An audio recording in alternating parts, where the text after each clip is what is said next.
ಬ್ಯಾಕ್ಗ್ರೌಂಡ್ನಲ್ಲಿ ಏನೇನಾಯಿತು ಅಂತ ಅನ್ಸುತ್ತೆ ನಿಮಗೆ?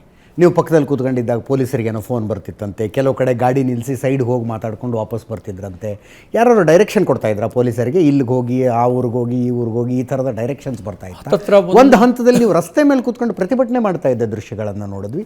ಯಾವ ಸನ್ನಿವೇಶದಲ್ಲಿ ಆಯ್ತದು? ಜಲ್ಲಿ ಕ್ರಷರಿಗೆ ತೊಗೊಂಡೋಗಿದ್ದಾರೆ ಗಾಡಿನ. ಏನು ಸಂಬಂಧ ಜಲ್ಲಿ ಕ್ರಷರಿಗೂ ನನಗೂ?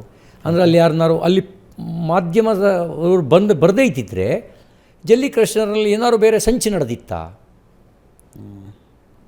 ಕಬ್ಬಿನ ಗದ್ದೆ ಒಳಗೆ ತಗೊಂಡೋಗಿದ್ದಾರೆ. ಕಬ್ಬಿನ ಗದ್ದೆ ಜಲ್ಲೆಯ ಒಳಗೆ ಕ್ಯಾಮ್ರಾ ಪ್ರತ್ಯಕ್ಷ ಆಯಿತು. ಆಗ ಇವರು ವಿಚಲಿತರಾದರು ಪೊಲೀಸರು. ಬ್ಯಾರಿಕೇಡ್ ಹಾಕ್ರೋ, ಬ್ಲಾಕ್ ಮಾಡ್ರೋ, ಯಾರನ್ನ ಬಿಟ್ಟವ್ರು ಇವ್ರನ್ನ ಅಂತ ಹೇಳ್ತಾಯಿದ್ರು. ಅವ್ರ ಕಾಳಜಿ ನನ್ನ ಬಗ್ಗೆಗಿಂತ ಕ್ಯಾಮ್ರಾದವರು ಹೆಂಗೆ ಬಂದರು ಇಲ್ಲಿಗೆ ಅನ್ನೋದೇ ಅವರ ಆತಂಕದ ವಿಷಯ ಆಗಿತ್ತು. ನನ್ನ ಸುರಕ್ಷತೆ ಅವರಿಗೆ ಆತಂಕವಾಗಿ ಕಾಡಿರಲಿಲ್ಲ.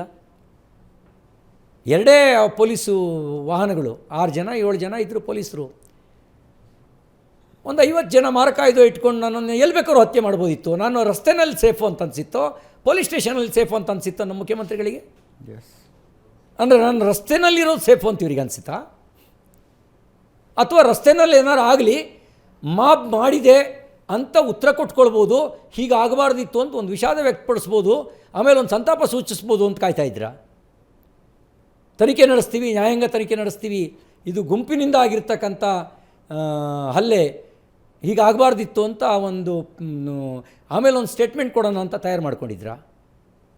ಯಾವ ಹಿನ್ನೆಲೆಯಲ್ಲಿ ಅವ್ರು ನಂಗೆ ಹೇಳ್ತಾರೆ? ಧಾರವಾಡ ಜಿಲ್ಲೆಗೆ ಕರ್ಕೊಂಡು ಹೋಗ್ತಾರೆ, ಗದಗ ಜಿಲ್ಲೆಗೆ ಕರ್ಕೊಂಡು ಹೋಗ್ತಾರೆ, ಬಾಗಲಕೋಟೆ ಜಿಲ್ಲೆಗೆ ಕರ್ಕೊಂಡು ಹೋಗ್ತಾರೆ, ಬೆಳಗಾವಿ ಜಿಲ್ಲೆಗೆ ಕರ್ಕೊಂಡು ಹೋಗ್ತಾರೆ. ಮಾನವ ಹಕ್ಕಿನ ಉಲ್ಲಂಘನೆ ಅಲ್ವಾ? ಕುಡಿಯೋಕ್ಕೆ ನೀರು ಕೇಳಿದ್ರು ಕೊಡೋದಿಲ್ಲ. ನನ್ನ ಶಾಸಕ ಬಿಡಿ, ನಾನೊಬ್ಬ ಸಾಮಾನ್ಯದವನು, ನನ್ನ ಅರೆಸ್ಟ್ ಮಾಡಿದ್ದೀವಿ ಅಂತ ಹೇಳೋದಿಲ್ಲ. ಹೇಳಿ, ಇದನ್ನು ಹೇಗೆ ಸಮರ್ಥನೆ ಮಾಡ್ಕೊಳ್ತಾರೆ? ಇದು ಸರಿ ಅನ್ನೋದಾದರೆ ನಾಳೆ ಅವರಿಗೂ ಆಗಿಬಿಟ್ರೆ ಸಮರ್ಥನೆ ಮಾಡ್ಕೊಳ್ತಾರಾ?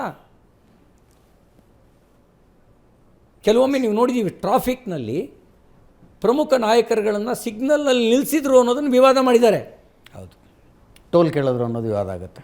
ಅಲ್ಲ, ಸಿಗ್ನಲಲ್ಲಿ ಯಾವುದೋ ಪಾಸ್ ಆಗಬೇಕಾದ್ರೆ ನಿಲ್ಲಿಸಿದೆ ಪ್ರಧಾನಮಂತ್ರಿಗಳು, ಇನ್ಯಾರೋ ಗಾಡಿ ಪಾಸ್ ಆಗಬೇಕಾದ್ರೆ ವಿರೋಧ ಪಕ್ಷದ ನಾಯಕರು ಗಾಡಿ ನಿಲ್ಲಿಸಿದ್ದಾರೆ ಅನ್ನೋದೇ ವಿವಾದ ಆಗಿದೆ. ಅದು ಇದನ್ನು ಹೇಗೆ ಸಮರ್ಥನೆ ಮಾಡ್ಕೊಳ್ತಾರೆ ಅವರು? ಅಂದರೆ ಮುಖ್ಯಮಂತ್ರಿಗಳಿಗೆ ಸ್ಟೇಷನ್ ಸೇಫ್ ಇಲ್ಲ, ಬೀದಿಯೇ ಸೇಫು ಅಂತ ಅನಿಸ್ತಾ?